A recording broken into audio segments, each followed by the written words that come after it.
So we're doing that. All right. So we're joined today with Nicole, who I had the chance to meet because Ashley introduced me to her. We love the girl boss, small world energy.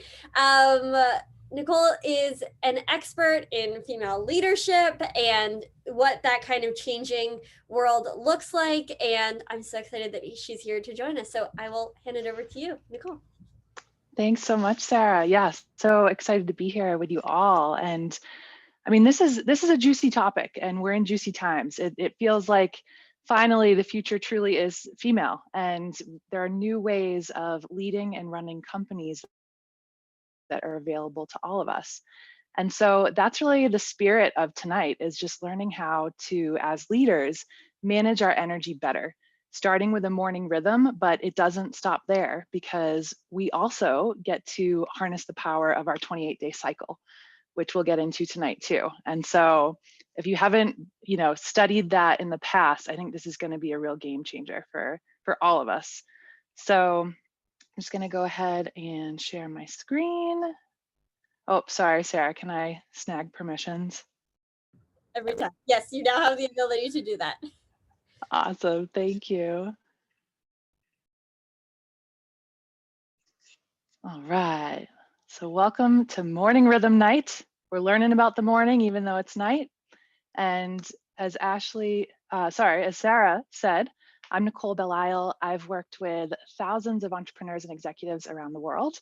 And in the last 10 years, I've grown 8 companies. And the last company that I ran, I was able to really scale in some big ways across North America. And of all things, we actually trained death doulas across the country, and mostly nurses, and we grew by 300% in 6 months. And I was their COO, but I never worked more than 30 hours per week. And I really designed for that.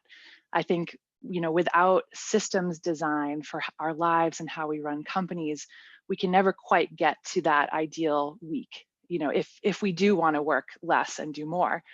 And so when people ask me how I do it, I always point to the morning rhythm, because I keep coming back to this as the practice that just has the highest impact out of anything else that I've tried.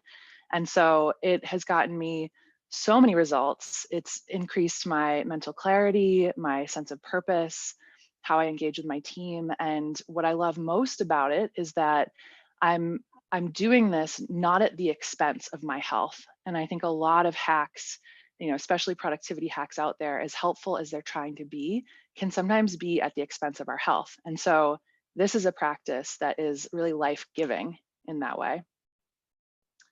So tonight we're going to learn all about what a morning rhythm is. We'll kick off with a fun little pair and share, just tuning into what our current routine actually is. Step 1 is self-awareness around that. So no matter where you are, we'll start there. And then we'll walk through how to design a morning rhythm that sticks. Over the years, I've learned all sorts of tricks and tips for designing, some real flow and some real consistency in the morning rhythm. And like I mentioned earlier, we'll get into the 28-day women's cycle and how that applies to your morning rhythm, and how to add variety over time, because we'll learn that it doesn't have to be the same thing every single day. And we're going to end tonight by actually getting to design our own morning rhythms for tomorrow. And you're going to get an accountability buddy, and we'll actually set alarms tonight and be fully prepared waking up tomorrow to give this a try, if you're open to it, which I hope we all are. So before we go into our pair and shares, I want to kick us off with myth number 1. And I hear this a lot. I don't have a morning routine. And as scary as it is, we actually all do. So even if you are rolling out of bed, throwing on a cute top, doesn't matter these days what you're wearing for bottoms, brushing your teeth, grabbing a quick breakfast, and hopping on Zoom, that still is a morning routine. And you still are setting your tone for the whole day and setting your vibe in that moment. And so, just reflecting on where you are there, maybe there's room for improvement, or maybe you do have a morning routine already. And so would love for us to just hop into pairs to look at that a little bit deeper. So it sounds like most of y'all know each other, but if you don't, just name, what does your current morning routine look like? And on a scale of 1 to 10, what is your energy level on a day-to-day basis? And we'll just take 3 minutes each and come back in 6 minutes. Okay, so I know that when I emailed you this morning, I said we could do breakout groups. Does anyone know, can you not simultaneously record and also do a breakout group? Does that sound like it's real? Oh, let's see. The main room remains recording. The breakout rooms are not recorded. So like if somebody stays in the main room, that will continue to be recorded, but when anyone in the breakout rooms won't be. Okay. What will be recorded if everyone breaks out? The recording either pauses or it's dead air. Because right now everyone's going to see this on the recording. Right now we're recording, and on the bottom of my screen, I don't even see the ability to put us into breakout groups. Okay, no worries, Sarah. I usually do. If I just Yeah, I don't see breakouts either, but let's just improvise here. We're gonna go with the flow because it's a small group, and so this actually might be even more interesting to get to see each other's answers. So let's utilize the power of the chat for this one instead. So if you can just go ahead and drop your answers into the chat, that'll give us a chance to see where everyone's at with this. Oops, oops, oops, oops, oops.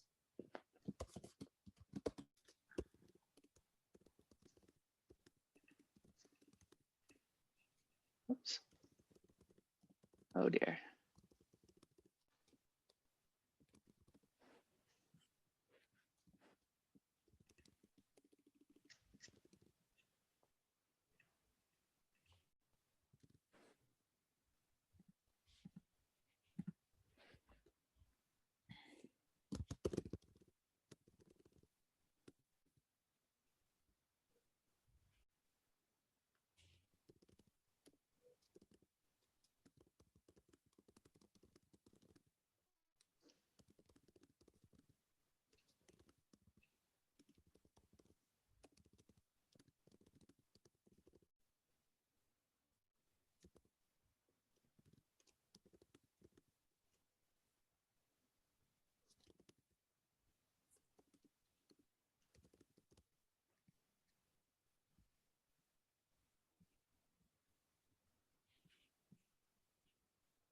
Nice. So we've got a good mix in here.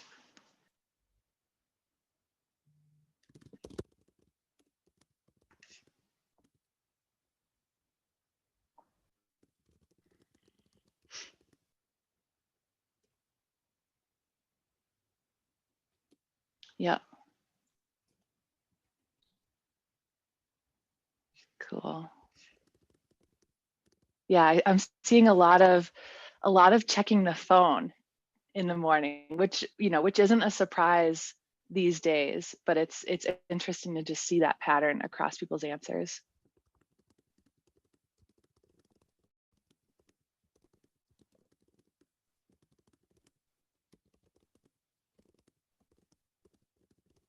Yep, a lot of going right for the laptop. Breakfast kind of being an afterthought or maybe something that comes later.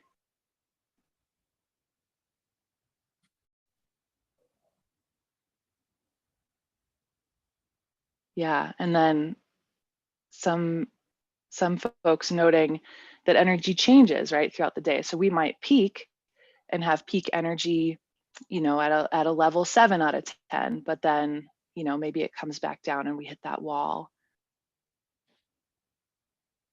Yeah, so Natasha's naming that energy drop around lunch.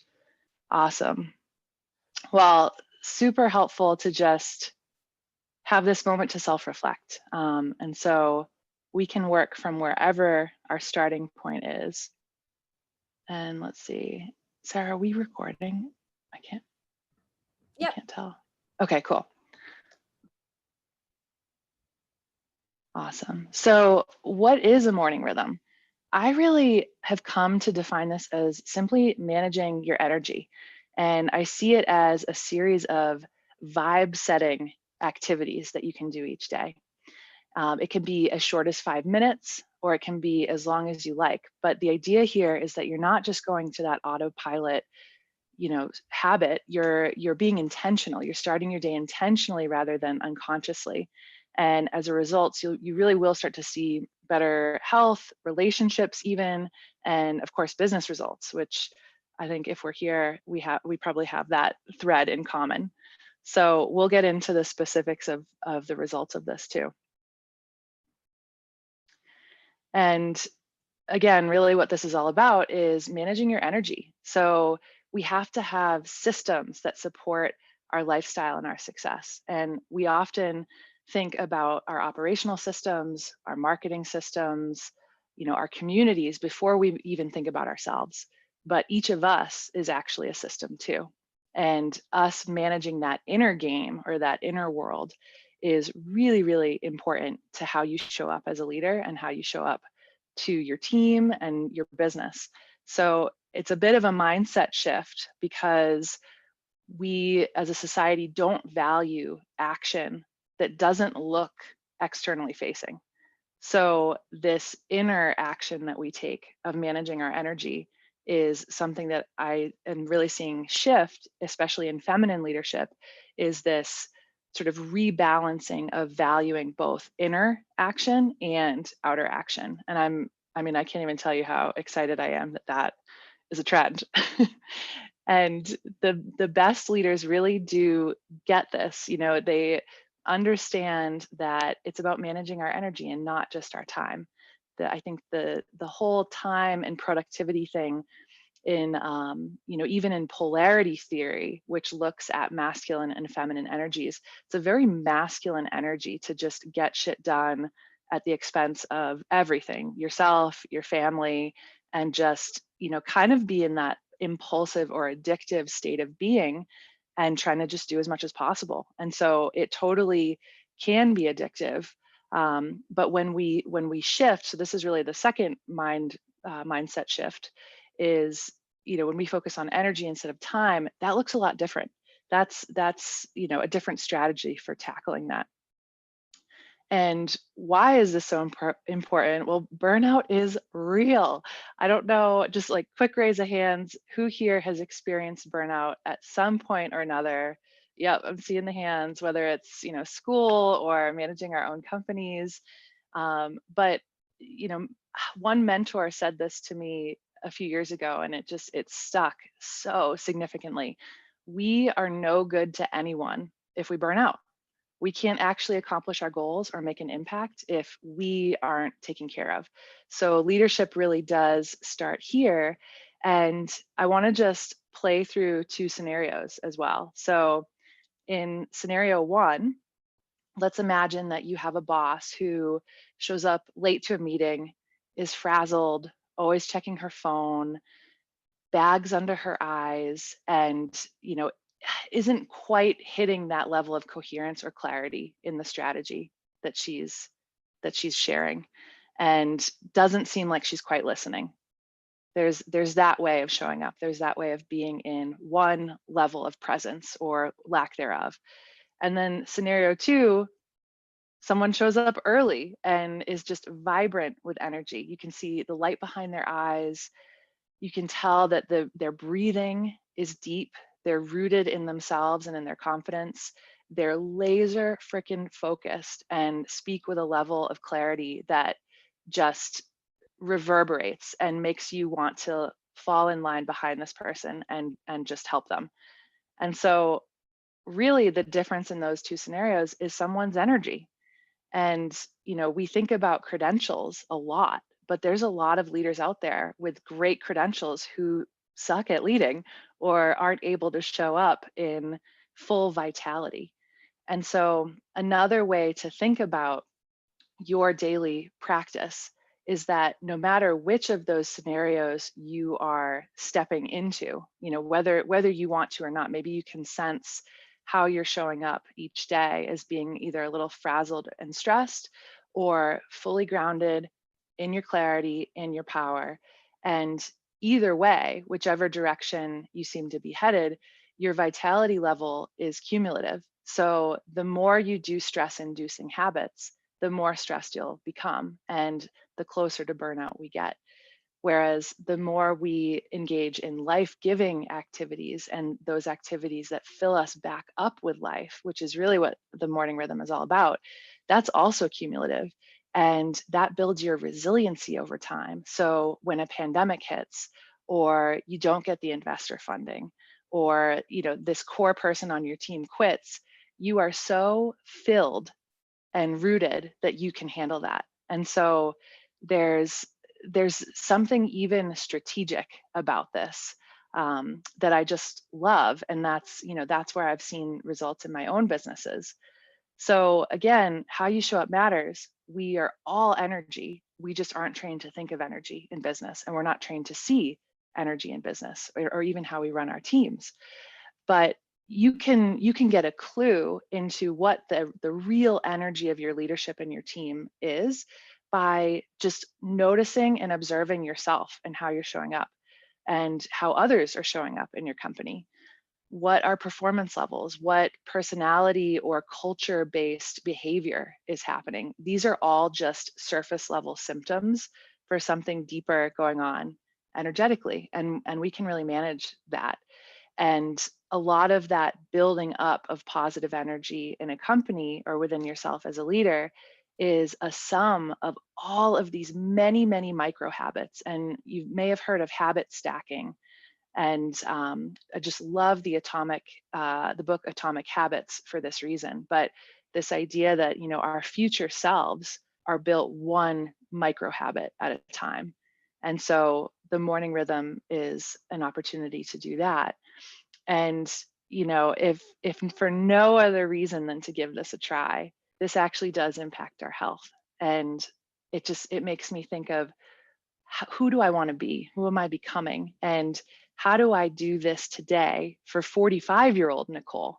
And really look at my future self and see what she needs. What does she need me to do now? She needs me to build my company. She needs me to be healthy. And that can be another really interesting way to tune into what your morning rhythm could look like in a way that's unique to you. Lots of benefits of a morning rhythm. And a quick side note, you'll notice I'm calling it a rhythm for a reason. I'm choosing not to call it a routine because it doesn't have to look the same. And rhythm, it implies this flow, right? And so depending on where you are in your cycle, what season it is, you might need something different in winter mornings than you do in summer mornings. But no matter how you're customizing your morning rhythm for you, the benefits are physical, mental, emotional, and professional.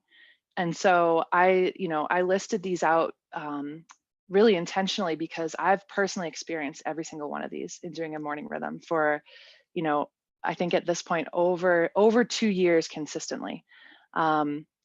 Before that, maybe not so consistently, but now I'm to this point where I almost can't go without it. And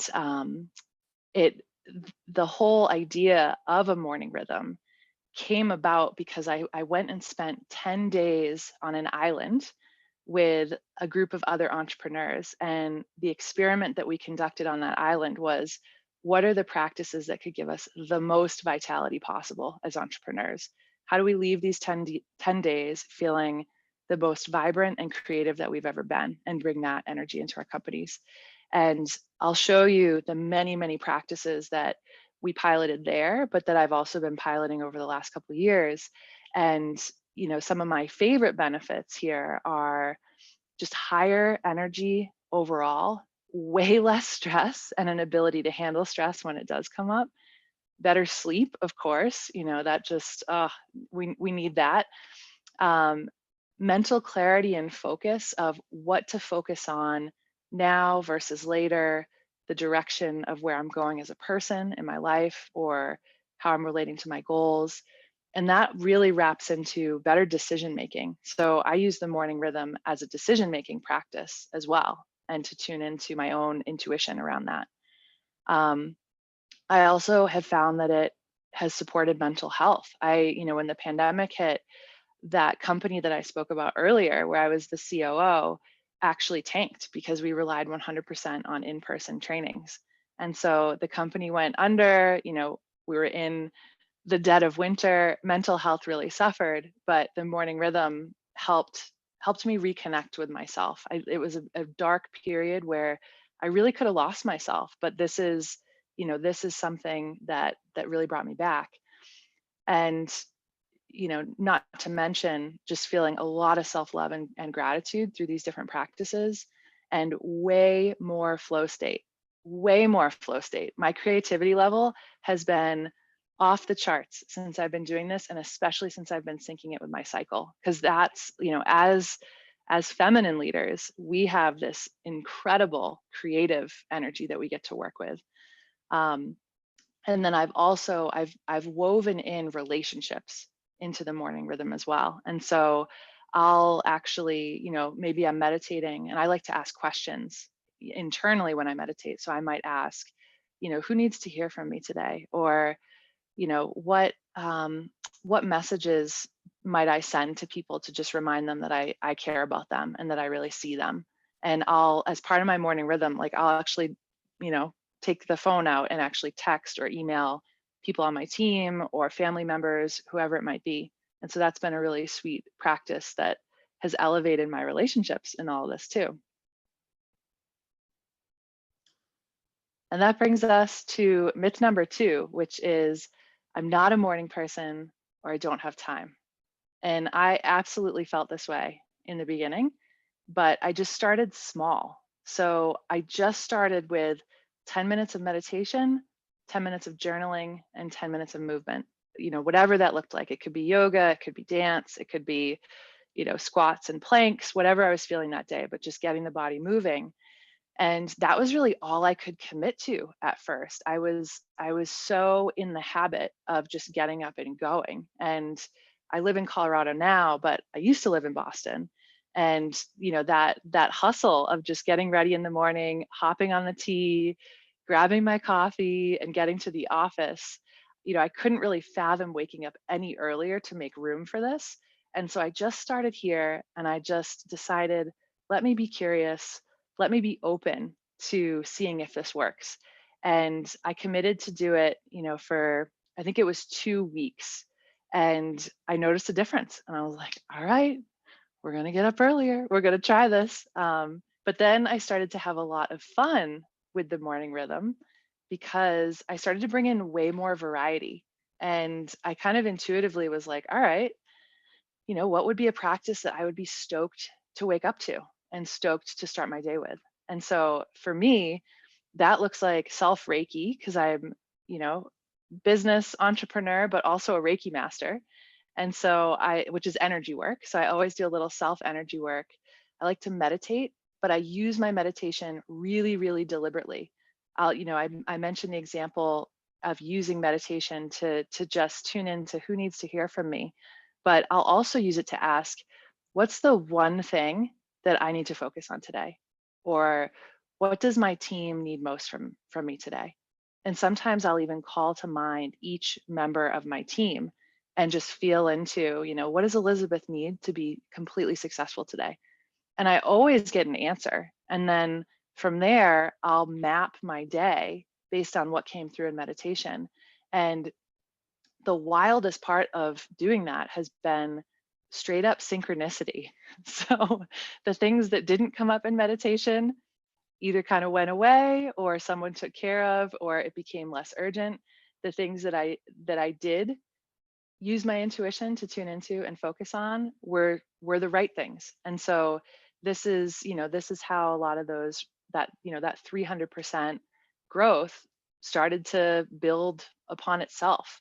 And you'll notice in that there's a real servant leadership mentality to that in how to show up for the team and setting them up for success.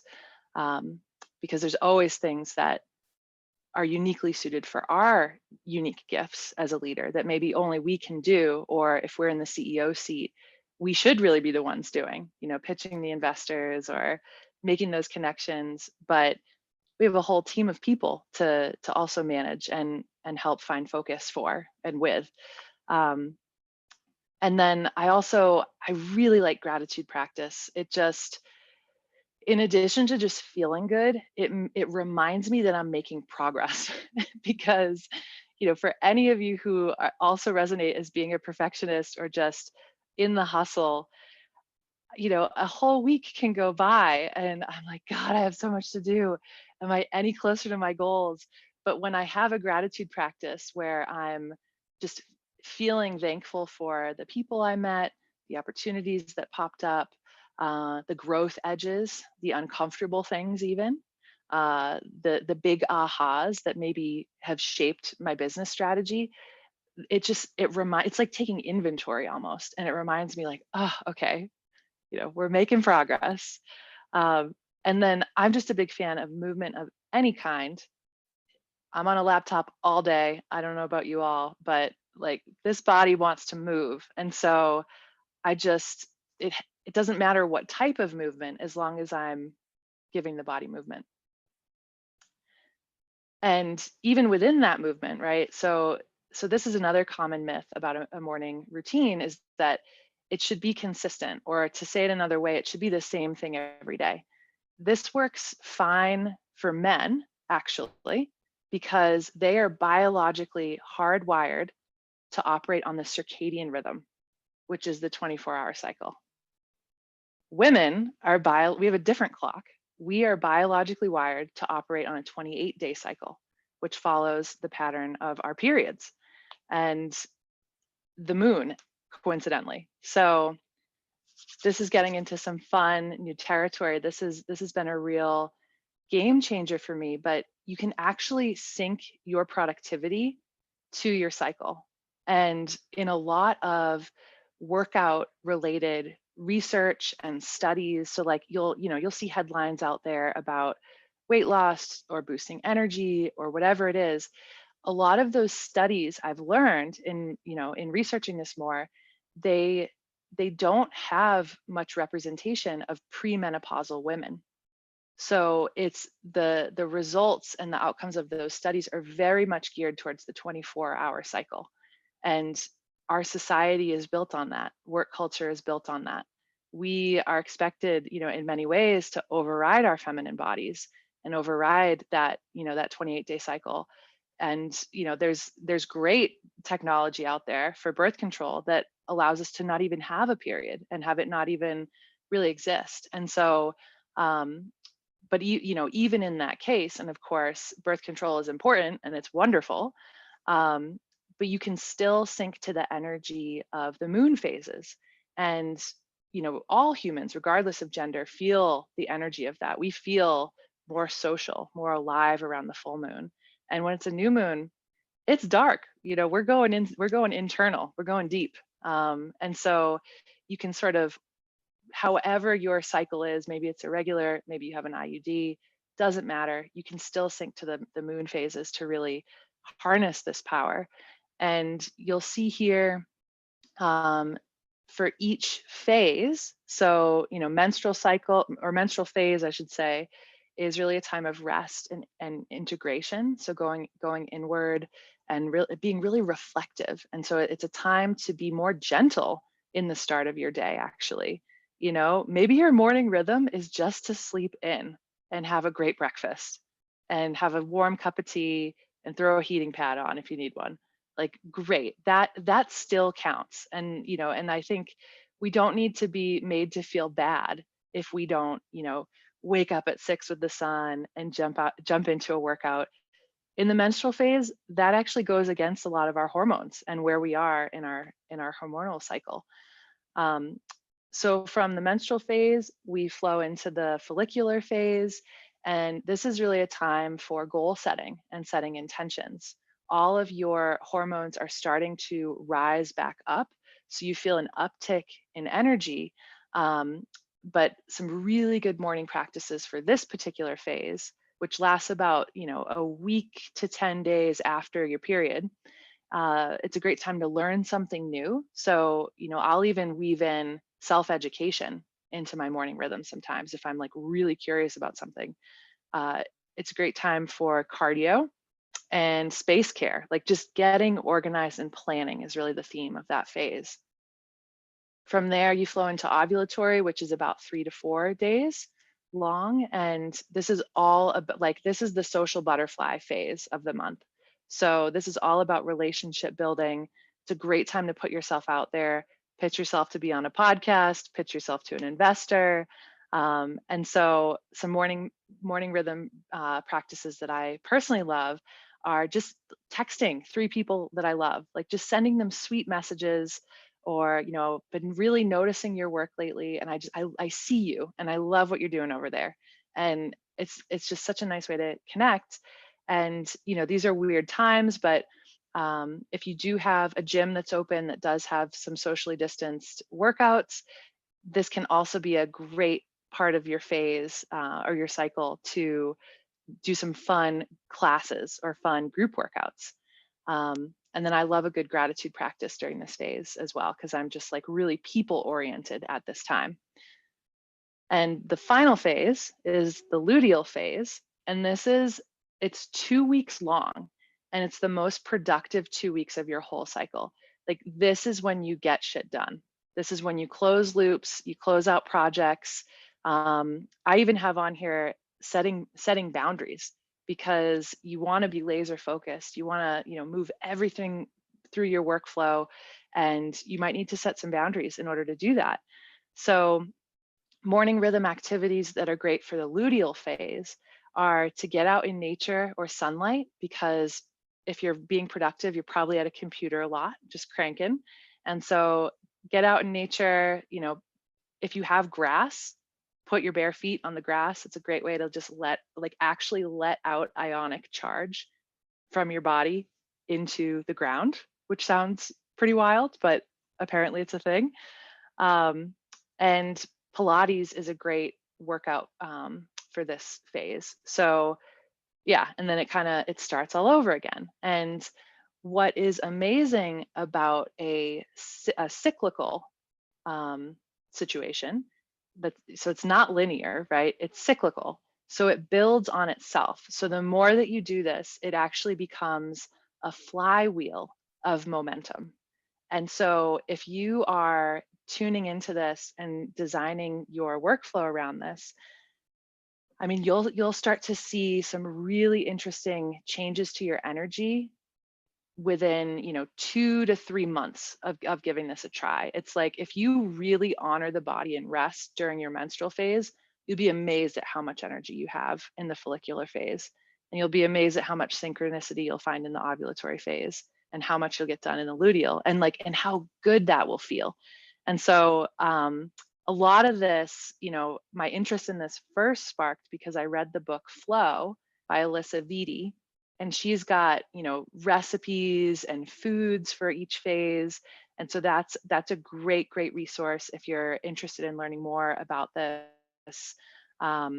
Foods really help regulate hormones as well, and so I guess like estrogen flushing is a thing, and you do that through different foods, so you don't have estrogen buildup, which can cause mood swings, for example. So there's a lot of just feel good and physical benefits to harnessing this cycle.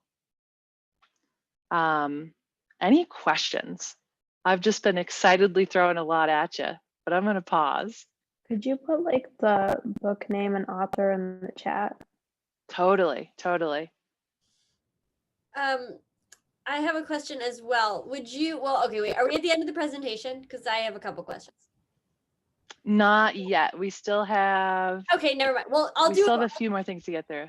I just have one question. That's like, can you just recap in relation to the moon how long each of these are? Yes. Yep. And I've got a perfect slide for that. So I'm glad you asked. So all right. So Flow by Alyssa Vitti is the book, and then let me just. Yeah, we kind of covered this myth already, so I'm just going to skip over that one and go right to this awesome chart that my co-founder designed. Thank you. Of course. So this is a visual of where I had the chat open and I didn't get to see the slide that you skipped over. Can you just no problem. flash it up on the screen again? Totally.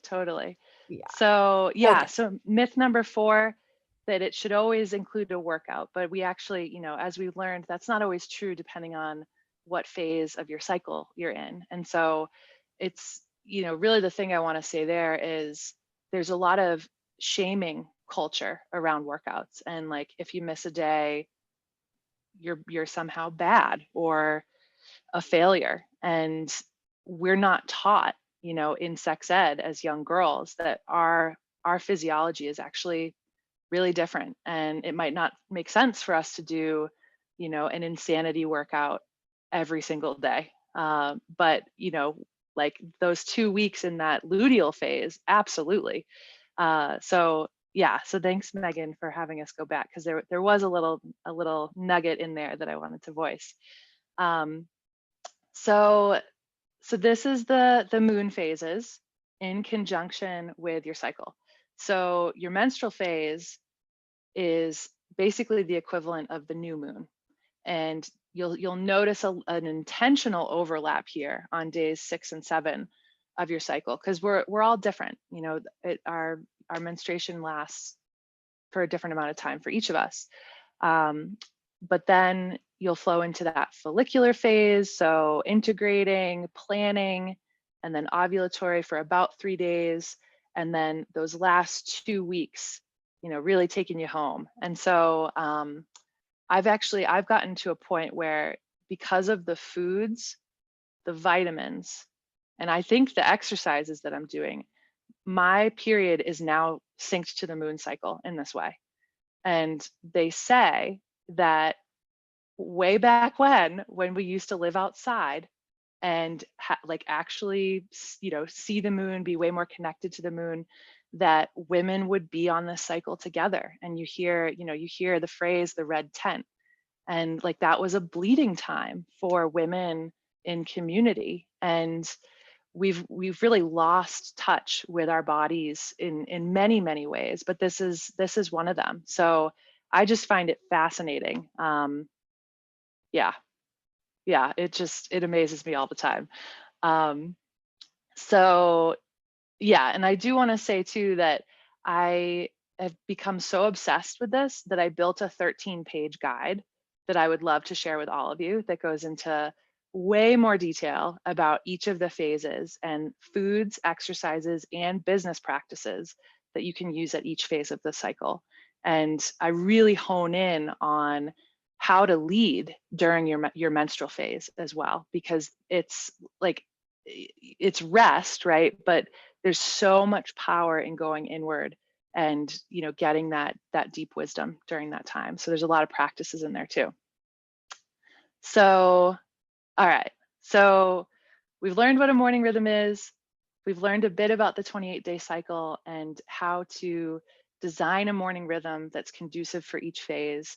And now I want to talk about just bringing in variety. So you could pull from these different activities based on the phase that you're in, but honestly, just based on how you're feeling and what you're called to. So trust your body's wisdom and trust your intuition on this. And so these are all things that myself and these other entrepreneurs have been really piloting. And I live in Boulder now, so like nothing is too weird out here. So there's some, maybe some edgier spiritual stuff on here, but you can really make this your own. And I'll pull this slide back up again when we design our own morning rhythms for tomorrow, so that you can, really get into your creative space and pick some morning rhythm activities that you're called to. I'm just looking this over to see if there's anything else to speak into, but I think it's pretty self-explanatory. In the morning rhythm, in the 28-day cycle how-to guide, you'll also find self-love practices for all 4 of the phases, and there's some really sweet things in there too. So we touched on this a little bit, but this is a horrible myth. If you skip your morning rhythm, you're a failure. You know, this is just crazy talk, and yet it's something we all feel. We feel really bad when we don't commit, and commitment does hold an energy, and that is important, but it's just as important to be kind to yourself. So if you do skip a day, this is a chance to practice self-kindness, and just know that there's always tomorrow and there's always right now. So just because you didn't do it in the morning doesn't mean that you can't manage your energy right now and tune in and have that reset. Take those deep breaths or have 5 minutes of meditation. And there's always tonight as well. So over time, I've found that I actually have a bit of an evening routine too, like going to bed a little bit earlier than I think, reading, no electronics past 10:30. There are things that make me more likely to get up on time to do my morning rhythm the next day and stay committed to that. So there's always ways to kind of come back. And these are all in the guide, but as far as creating a morning rhythm that sticks, I'm a big fan of not looking at your phone. I know it's a thing that is so hard not to do, and we all do it. I do too. But the vibration of technology is very distracting and very chaotic. And so if we're kind of mindlessly scrolling, what are we saying to our bodies, and what are we saying about the vibe of our day? So I leave that for food for thought. But I've also found that leaving my meditation cushion out with my journal on it makes it way harder to ignore. I would have to walk over it and consciously choose not to do my morning rhythm. And that's really helped. And definitely give yourself the luxury of time so that you don't feel rushed. Because if you feel rushed, chances are you won't do it, or even if you do, it won't be as quality. I want to definitely leave time for creating our morning rhythms. So I'm gonna breeze over these because we've touched on a lot of them kind of throughout. Here's one that's great for winter. Don't let temperature be a reason not to get out of bed on time. Bring your favorite blanket with you to that meditation cushion. And yeah, and this is one is probably worth noting too. So boundaries. We, especially as women, give away our power and give away our energy a lot to be people pleasing because we want to say yes, we want to be likable. We're really trained and conditioned into this a lot. But setting those boundaries is actually a way to call in more energy and to call back your power. And so uncovering those boundaries, like using this morning practice as a moment to tune in to see, did I say yes to anything that I'm actually a no to? And if you are, there's no reason you can't go back to fix that or to set that boundary. Or is there anyone that I'm collaborating with that feels absolutely draining to spend time with? Well, maybe that's not a collaborator or an investor that you want to spend time with anymore. And so there can be a real element of practicing discernment in this that can be really powerful for us women. And then of course, keep it simple, especially to start. So you could do that 10-10-10 model where you just choose 3 things. And that's actually what we will use to design our own morning rhythms, just to follow that that tactic of keeping it simple. So if you have a piece of paper or can pull up a fresh Google Doc, whatever your preference is.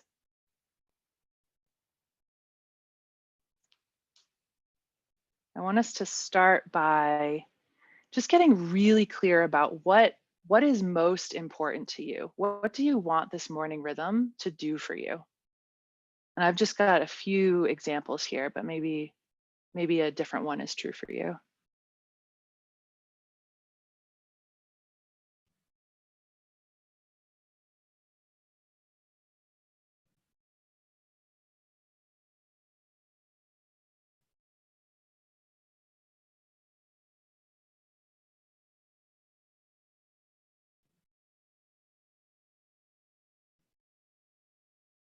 Beautiful. And so hopefully one of these, deeper intentions is kind of calling to you or standing out. And then from here, I want us to ask the question, what is it that you really want to feel as a result of the morning rhythm? Because this is really about creating a state of being. And so if you think about your physical, mental, and emotional states of being, as well as your professional vibe, let's call it, what do you really want to feel in each of these categories?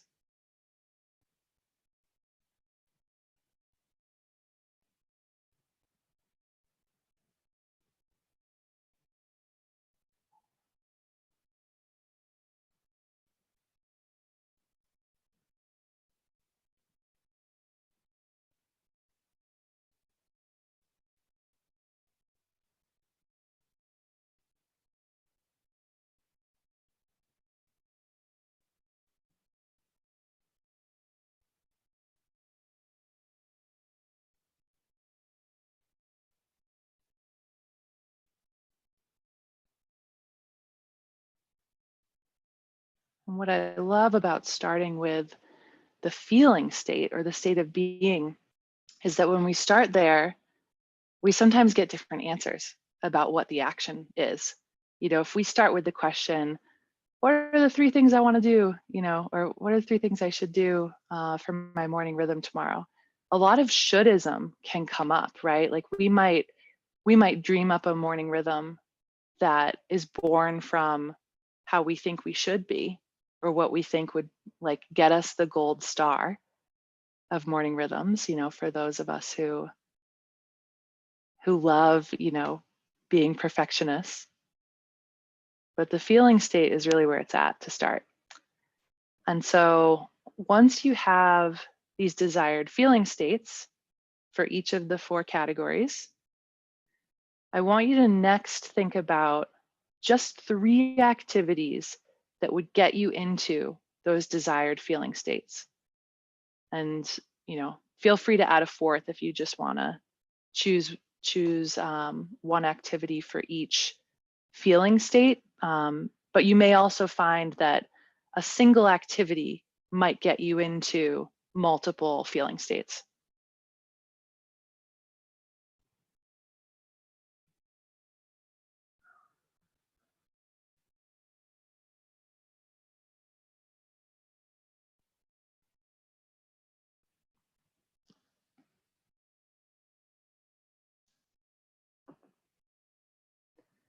And as you think about those 3 activities, I'm just going to pull up that list again to see if anything on here might be something that you want to bring in. And feel free to keep it as simple or as unique as you want it to be.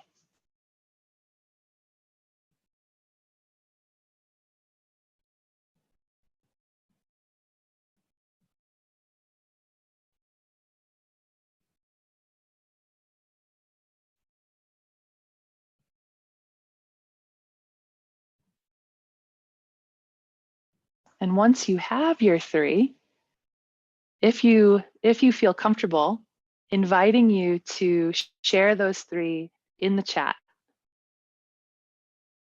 because this will make up day 1 of your morning rhythm starting tomorrow.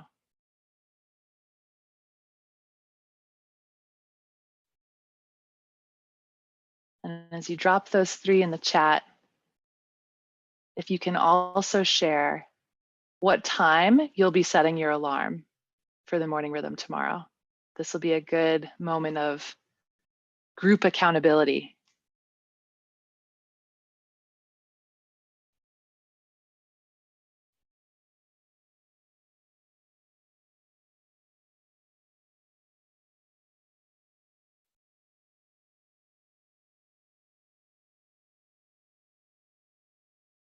And once you have those 3 activities and the time, I want you to actually grab your phone if it's nearby, or maybe put it on your calendar. I see Sarah's got her phone.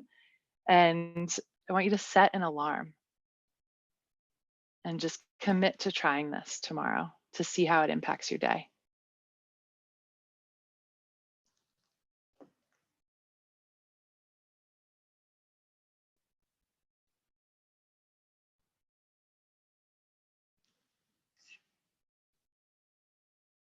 Just, I can't see the chat when I'm in full screen, so I just want to peek. Awesome. So it looks like beautiful. Looks like most answers are in there with the times. And so if you haven't already, you can go ahead and set those alarms. And I want to leave time for questions. So just know that these are 3 guides I've created around the morning rhythm, the 28-day cycle, and just managing energy leaks and setting boundaries in general. These are all totally free. And so you can head to collectivechannel.com, which is the company I run now. And they're just available in the free resource library. I'm also more than happy to just drop the PDFs in Slack as well, especially if there are people in the community that couldn't make it tonight that maybe are interested. So know that those are a thing. We did a little bit of a different share on our alarm setting, but yeah, so in conclusion, seriously, let me know how it goes, because this is like one of those topics I could just, you know, live and breathe for years to come, because it means so much to me. And you've got my email right here. Feel free to connect via email or via Instagram. I'm always on the gram, so feel free to DM me.